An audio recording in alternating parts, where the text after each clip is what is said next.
In the 1920s, in a small village called Chechia Sharif, just a few miles away from the city of Mirpur, present-day Azad Kashmir, lived a pious family that traced its lineage to the first Caliph of Islam, Abu Bakr Siddiq radiallahu anhu. The head of the family, Qibla Alam, was a spiritual guide in the Naqshbandiya order. This path revolved around the noble Sunnah, the tradition of the Prophet, peace and blessings be upon him. It's a path with a balanced religious approach which avoids extremes. Now, many people visited Qibla Alam to seek guidance, advice and comfort. Some stayed at his residence, which consisted of a small mud house and a mosque. This simple house became a lamp of guidance for many lost souls. Qibla Alam's principles at the outset seem basic. But, as often happens with things that seem simple at first glance, a deeper analysis of him suggests a profound strength of character. He would teach each student according to his ability, and he strongly advised his companions to earn an honest living.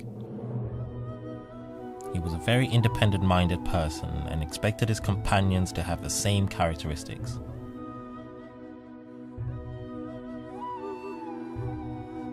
His wife, Qibla Mai Saba, was not formally educated, as there were no schools for women in the area. However, she was an intelligent person who managed various domestic duties. There'll be more about her later. During this period, the region was ruled by the Hindu Dogra dynasty, despite the population being mainly Muslim.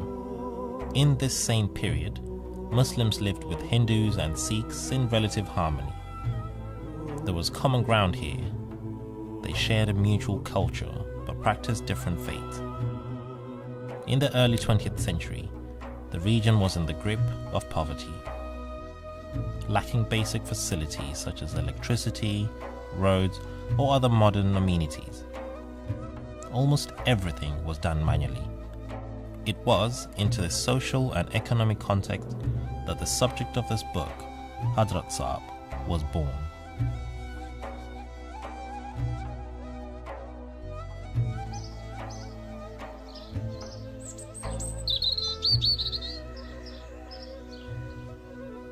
In the summer of 1921, Qibla Alam informed his dear Sangi that a blessed new guest shall arrive soon. Hadrat Sahib was born in the chamber next to the mosque on Sunday morning, the 25th of December, 1921. Allahu Akbar, Allahu Akbar. Ashhadu an la ilaha illallah. Ashhadu an la ilaha illallah. Ashhadu anna Muhammadan Rasulullah. In keeping with the noble Sunnah, his head was shaved and the strands of hair were weighed in silver, and then the equivalent money was given to charity. Now, when the news of the birth reached the Sangis of Qibla Alam, they rejoiced, as this was an indication that their master's lineage would continue. The newly born baby boy was named Muhammad Sadiq.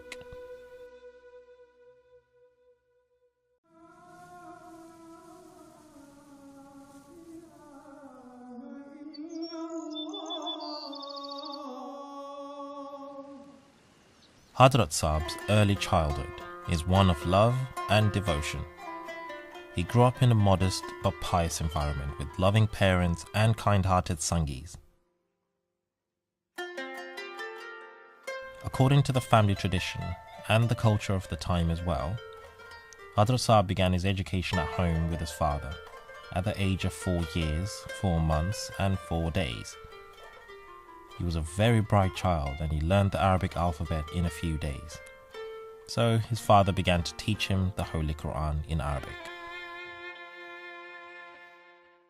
Bismillahirrahmanirrahim. Alhamdulillahi Rabbil Alameen. Alhamdulillahi Rabbil Alameen. Ar-Rahmanir Rahim. Hadrat Sahib enrolled at the local primary school. At school, he came across boys who had famous names, and he too expressed his desire to change his name. Qibla Alam was discreet regarding spiritual matters. He categorically refused to change his son's name. He explained that once, when he was meditating at the grave of his father, he looked up, and right there, his father, who was carrying a baby boy, said to him, "Take Muhammad Sadiq." And as such, it was impossible to change the name destined for his child.